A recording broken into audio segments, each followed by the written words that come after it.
Broadcasting live, brother. Welcome back to Talkin' Boxing with Billy C on the mighty TPSradio.net, brother. What you gonna do, brother?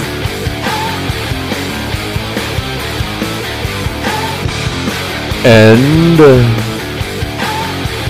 we're back. You're listening to the Talkin' Boxing with Billy C show. Glad you could join us. Don't forget, this weekend, JKJ Boxing is putting on a great event in Syracuse, New York. Get yourself some tickets by visiting www.jkjboxing.com. And make sure you tell them Billy C sent you. And while you're at it, follow us on Twitter. It's at Talkin' Boxing. That's TALKINBOXING. Well, it's that time again. Blast from the past. We shine the spotlight again on fighters from years past. Top-ranking Joe Louis is the leading contender. Joe Frazier with a left hook. Good right hand thrown by Foreman that time. Look at that left hook. That belt that goes to Ray Mancini. It's Blast from the Past on Talkin' Boxing. And this week's Blast from the Past is being sponsored by China Smith Boxing and their next boxing event, which is taking place on April 3rd. You can get yourself some tickets by visiting www.billycboxing.com and clicking on the fight poster that says April 3rd. Good seats are there, and we'd like to see you there. And if you can't make it, don't forget we're broadcasting it live on LDL TV and right here on BillyCBoxing.com and on YouTube. Joining me right now to talk about this week's Blast from the Past, which features former world champion and Boxing Hall of Famer Kostya Tszyu, is my man Alex Pierpaoli. What's up, brother? Hello there, Billy C. How are you doing? I'm doing all right. You know, how you doing? I'm doing very well. Kostya Tszyu, we're in the modern era, huh? It's kind of different for us for a while, huh? Yes, this is very strange. I was wondering why. I figured it must be a viewer request because, yes, in terms of a blast from the past, we don't even need to get into the specially designed DeLorean to get back to this one. It's only going back to about 2005. Yeah, 2005. You know, it's 10 years ago, but it's still 10 years ago. You know, so it's at least a decade. Our cutoff is 10 years, isn't it? I don't know. I was wondering about that. If there is a cutoff, how that works. Yeah, I think we when we first started doing this 12 years ago, or actually it was a little less. We didn't have this feature when we first started the show, but it was they were definitely retired. We knew that, and they had to be out of the ring for a while. His last fight was 10 years ago, so, and it doesn't even seem that long. He's one of these guys that left and never came back, which I think was good. But tell us about Kostya Tszyu. Yeah, he's never actually officially retired. I found that out. I thought that was sort of interesting. Well, he must have had to officially retire if they inducted him in the Hall of Fame. Well, I guess he never made an official announcement. At least that's what I just read in an article, a 2014 article, because he is training. But anyway, we'll get to that. Kostya Tszyu, his real name is actually Konstantin Borisovich Tszyu, and when he was active, everyone had to learn the spelling, especially if you were a writer at the time. It is a little tricky. It's T-S-Z-Y-U. For us people in this hemisphere, that's sort of a strange association of letters there. You're not, if you are ready for something like that on Wheel of Fortune, I think you'd do pretty well. His first name's not exactly an easy one either, you know? Yeah. The Thunder from Down Under was his nickname, which has, I think, since been co-opted by a male strip show in Vegas. But that's another subject. So he was born September 19th, 1969 in Serov, Russia. He was only 5'7" tall and fought pretty much his entire career at 140 pounds. Yep. Yeah, and this guy, I would say, this is probably a good definition of what people say a boxer puncher, because I think he did have his own sort of unique style, and was also a big power hitter. That was the bulk of his, what he was going to do is he was going to walk you down, he was going to take you out. I actually remember going to one of his fights live at Mohegan Sun, and one of my friends actually, after we saw him knock out Ahmed Santos, and he said, it looks almost like a martial art, the way he boxes. And I think maybe there's some truth to that. He had a huge amateur career, and he catapults himself as a pro in 1992. His fourth pro fight, he fights Juan Laporte, a former world champion. I mean, we're criticizing fighters today, and like you said in the opening, this is a guy that's only been removed 10 years, and here he is fighting a former world champion, be as it may, he was at the the end of his career, but Juan Laporte, and then 6 fights later, Livingstone Bramble, 2 world champions that this guy fights within his first 10 professional fights. Yeah, he did. He fought a lot of names very early. Now, some of them he was sort of lucky in when he got them because they were, like you said, Juan Laporte, he was certainly past his great days. But, yeah, that was, Tszyu was, I don't know, in a way, Billy C., I think that there's something about this career that I think that he has the model career for today's champion, today's boxing superstar. I think that there's a lot to look at how he did things. You're right. He started boxing when he was 9 years old in Russia, and he was a very good amateur. He has a win in the amateurs over Tehran Millet, was a guy, who did become a decent pro. Arturo Gatti won a title from him, and I think actually Zab Judah did as well. Vernon Forrest beat him in the amateurs, but he moved to Australia, as you said, to start his pro career. And even Livingstone Bramble was another guy that when he did meet him, it was past his best days, but still, it's a great name to have on your record, that's for sure. There's a plethora of great names. Angel Hernandez, and then in a look at it this way. In his 14th pro fight, he's fighting for a world title, and he fought 18 of his fights were world title fights. So it's interesting that you say that it's like the model of today. The only difference is, at least in my opinion, and I agree with you.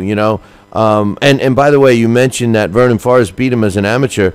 Vernon Forrest was only one of 11 guys that beat him out of 270 amateur fights, which that's a pretty good feat. But the truth of the matter is, when you look at the lists of the names that he fought, they were all the best fighters in the 140-pound division during his era. That although I agree with you in terms of what I think you meant in terms of the blueprint of fighting the guys at the right time and getting names and getting all this recognition. However, he did fight the guys that he had to once he won the title. Oh, you're absolutely right. I don't mean to denigrate him by saying that, but I think that that was one of the things is that you could definitely see some very, very smart matchmaking early in his career to really build up his name against guys who are recognizable. But if you look at somebody like Roger Mayweather, when he beat him, he had already lost to Chavez, he'd lost to Daryl Tyson, he'd lost to Zach Padilla. So these guys were he got them at the right time. However, like you said, he did run into guys who were the best of the division at the time and vanquished them as well. Yeah. His fight with Miguel Angel Gonzalez was a really good fight that he just systematically broke him down. His fight with Diabelos Hurtado was a thriller. Hurtado was a guy who was a little he was another talented Cuban who I don't think he went too far after that fight. But that fight, Tszyu was down early, and but then rallied back to win by knockout. When you look at this guy's record and you see that he only lost twice, both were stoppages. The second loss of his career was against Ricky Hatton, and it was his final fight.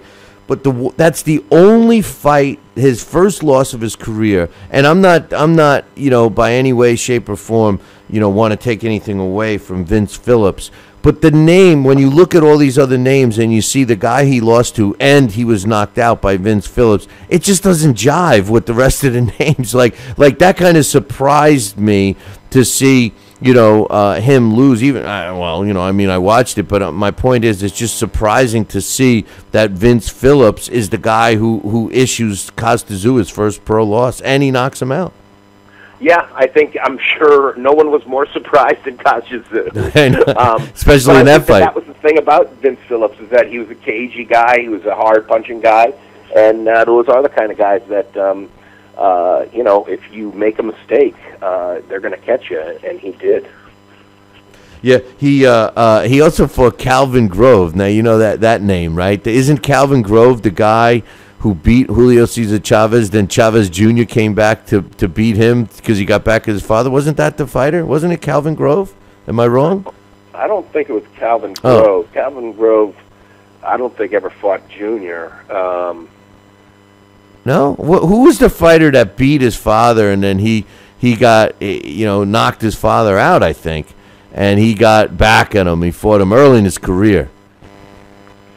I thought it was Calvin Grove. For some reason, I thought it was Calvin Grove. But go ahead. I'd have to check. I'd have to check that out.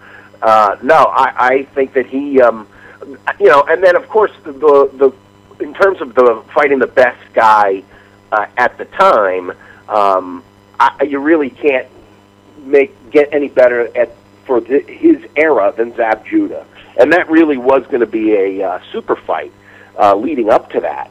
And that's where, at least in my household, referee Jay Nady took on the name Jay Shady, because I still feel that was a quick stoppage. However, Kostya Tszyu did look really good, and he definitely caught Judah and hurt him badly.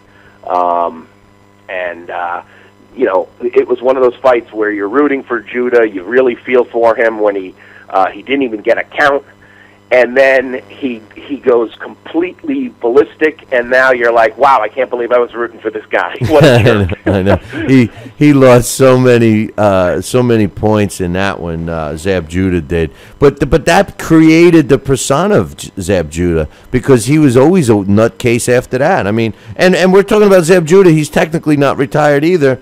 And that was in 2001, and that was a super fight between him and Kostya Tszyu. It was a unification fight, So I mean, it was a super fight. It just didn't live up to the hype. Right, and I think the Sharmba Mitchell fight was another big fight as well. But that one, I think Sharmba Mitchell was, he was from D.C. It's not like being from New York. Judah was more of a brash kind of talker. And he had the big entourage. There's a documentary on YouTube that I'll post in the social media for the show.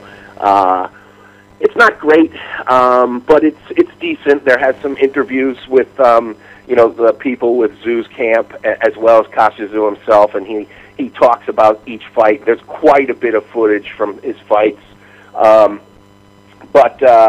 yeah, the Sharmba Mitchell fights. Remember, those fights were pretty decent. Sharmba Mitchell was a good fight. People remember him because when he went south, he went south. Same thing with Ben Tacky. I was going to say, Ben Tacky and Sharmba Mitchell were two extremely talented fighters, but when they went south, it happened overnight. They went from world class to not so good. Hey, by the way, that was Grover Wiley. Coach just hooked me up. The fighter that with the Chavez and Chavez Jr. I was thinking Calvin Grove was like a too smaller guy. Yeah, I remember he fought at Azula now. I knew it was Grove something, but anyway, go ahead. It would have drove me.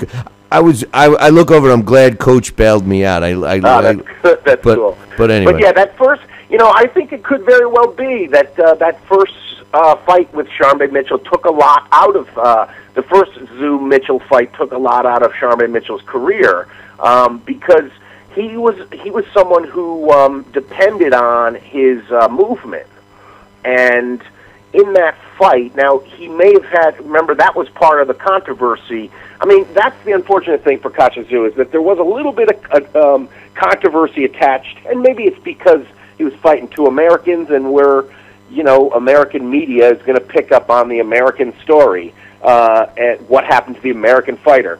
And Sharmba Mitchell, he went into the fight with a bit of a knee injury, and rather Tszyu exacerbated it a bit by fighting him in a rough style, kind of shoved him down a few times.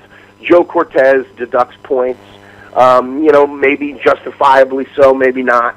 That's, one of those subjective things when you're watching it, Oh, that Joe Cortez. Yeah, we know him, Yeah, and then that fight, but, along the way, Tszyu is really putting the screws to him, because once Mitchell can't move the way he wants to, he's just sitting duck.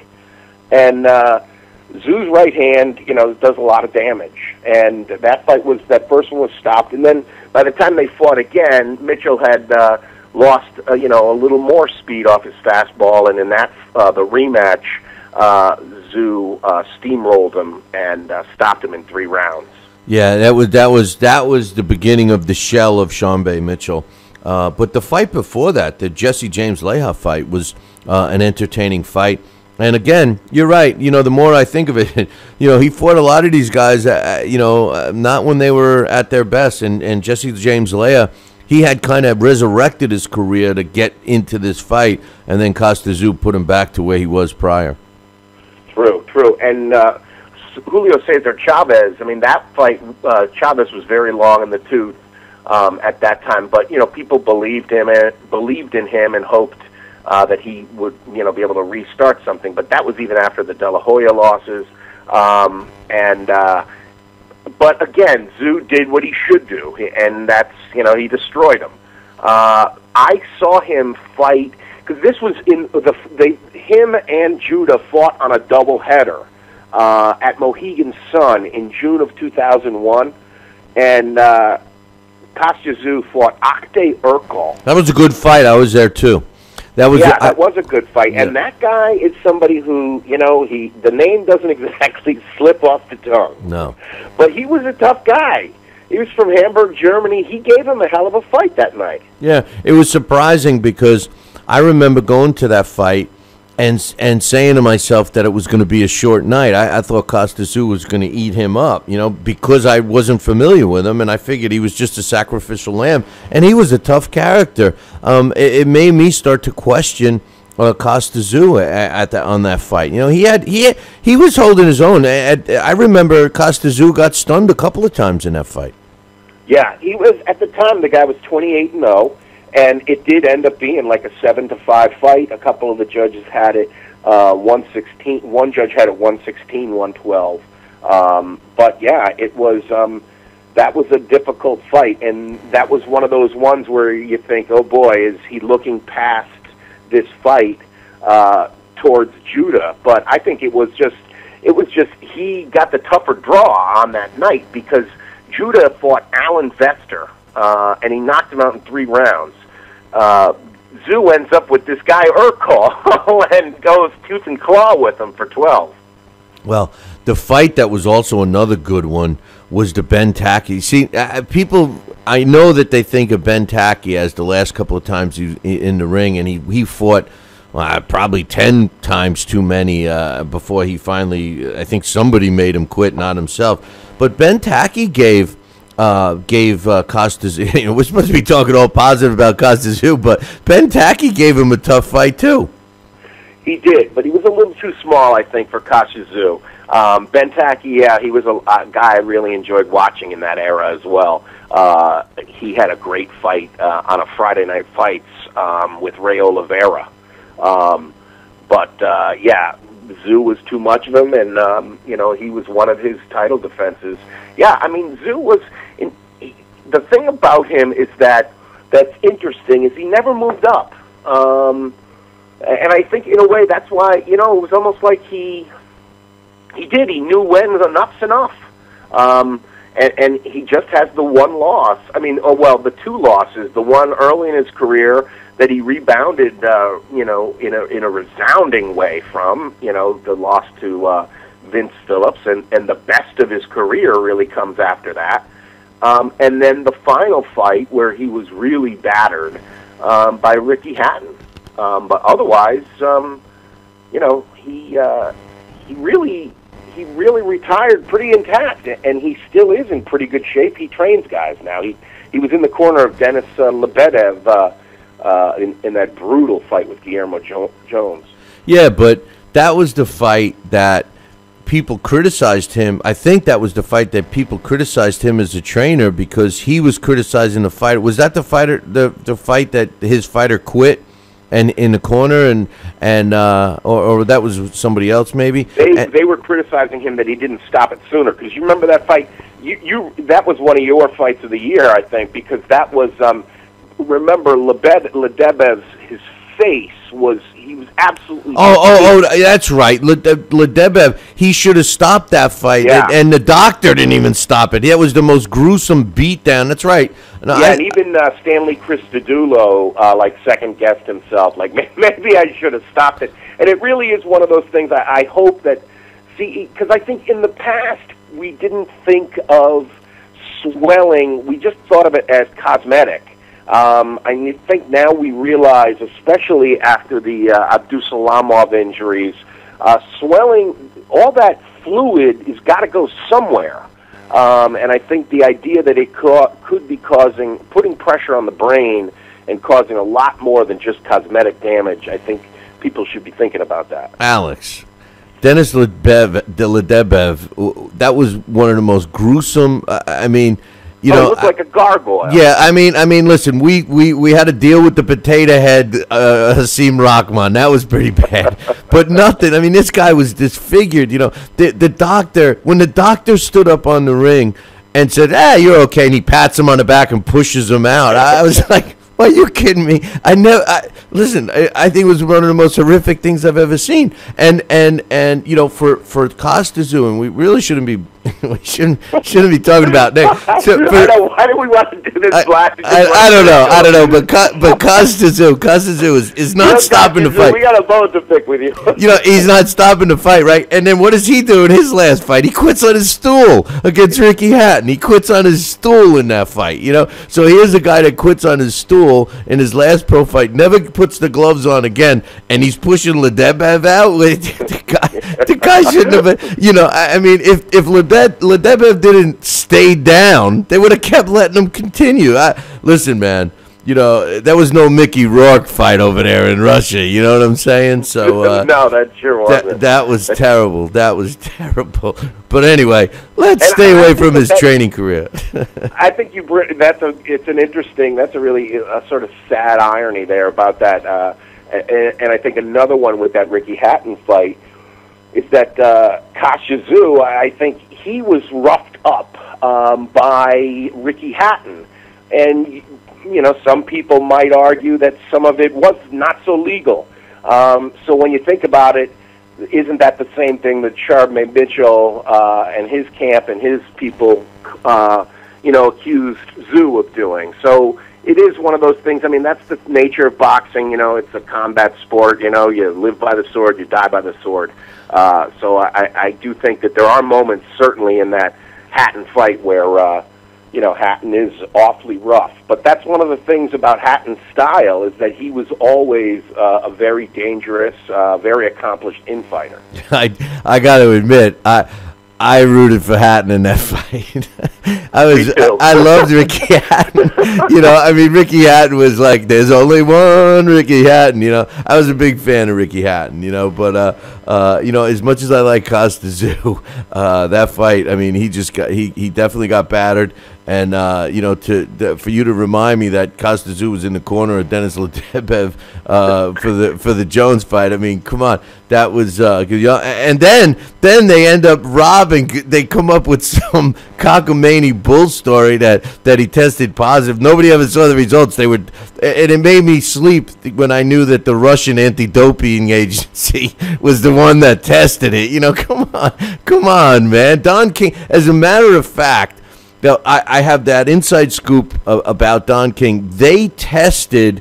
They took a urine sample and filmed the whole thing, okay? And they had that tested in the States, and they had it all filmed and everything. And regardless of that footage and how they did it, and to prove that Jones was not on anything, the Russian anti-doping agency was just like, no. We need to use a reputable testing agency like the Russian.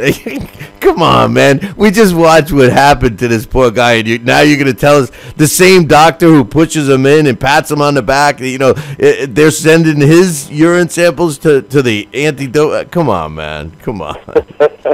Oh, gosh. Anyway, Kostya Tszyu, who did you put him? We better quit while we're ahead with poor Kostya Tszyu. I put him in, right now we have a dominant, pretty dominant, I guess. Well, I take that back. We have a top 140-pounder in Danny Garcia.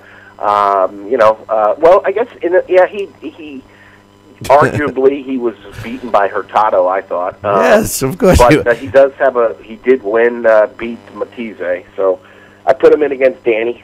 And in the first fight, Tszyu dominated him. He actually dropped him in the 11th and 12th and came away with a unanimous decision by 3 scores of 117 to 108 for Kostya Tszyu. And then I had them fight 100 times, and Tszyu got the better of the encounter 82 times. 13 times Garcia came up with the win. There were 5 draws. Kostya Tszyu knocked him out 63 times. And of Garcia's 13 wins, he was able to stop Kostya Tszyu. Now, wait. That's interesting, because once again, when you think of Danny Garcia, and you think of Kostya Tszyu, that what comes to mind is they were kind of similar, because Danny Garcia seems to have trouble with guys that have a lot of movement and can box and stuff, and Kostya Tszyu was he had skill, but he was a guy that liked to fight you in close. But Danny Garcia, he's at his best when he fights like that. I'm surprised that Kostya Tszyu dominated him like that. Yeah, I think Garcia would probably do pretty well against him. Maybe 50-50. I'm not saying that Garcia would dominate either, or even 60-40 for Kostya Tszyu. But I don't think Garcia has fought anybody with the same relentlessness and the power, except maybe Matisse. So I do think that Tszyu would get the better of him. I didn't have too many problems with that, but I was a little surprised that Tszyu dominated him. So it was so one-sided. But okay, so now there is, some people say that Floyd avoided Kostya Tszyu. Floyd Mayweather avoided him at 140 pounds. So for the hell of it, I did put Floyd in, the junior welterweight Floyd Mayweather in against Kostya Tszyu. Floyd dominated him. Kostya Tszyu only won 26. He lost 70 to Floyd Mayweather. There were 4 draws. He was able to stop Floyd 8 times of his 26 wins. And of Floyd's 70 wins, 24 times he knocked him out. You see now, that's what really irritates me about Floyd, because we all know that Floyd's style would have beaten Kostya Tszyu. I think, if the two would have fought at 140, Floyd, because he's such a good boxer, would have beaten Kostya Tszyu, but because he didn't want to take a risk, you know what I'm saying? He doesn't fight him, So I think Floyd hurt his own legacy by not fighting all these guys. 20 years from now, somebody could be saying the same stuff. Floyd fought all the best guys while he was going up, and there's a lot of question marks, He ducked this one, he ducked that one, but anyway, it's not about Floyd. But, that was it. Did you have any other Yep, last that's thoughts? it. No, Any more cut-ups you want to say about Costas? No, that's it. I got enough. You want to throw Kostya Tszyu onto any more buses? I mean, I think there's one more coming. You want to wait for it to get to us? Or what? Anyway, Kostya Tszyu, yes, we made a bad choice today. But Kostya Tszyu, not that he wasn't a talented fighter, just that he Kostya Tszyu, former junior welterweight world champ, like I said, he pretty much fought his whole career at junior welterweight, which I always respect. When we look at these fighters, I always respect the ones that stay in their weight class. And then, honestly, I also respect fighters that retire once and never come back. He did that. He fought consistently beginning in his pro career in 1992, his last pro fight, 2005. He had a career record, 31 wins, 25 coming by knockout. He lost 2 times in which he was stopped both. Like I mentioned earlier, 18 world title fights with a career record of 16-2, which I think is pretty impressive. 202 rounds as a pro with a 74% knockout ratio. He was inducted into the International Boxing Hall of Fame in 2011. Kostya Tszyu, this week's blast from the past. And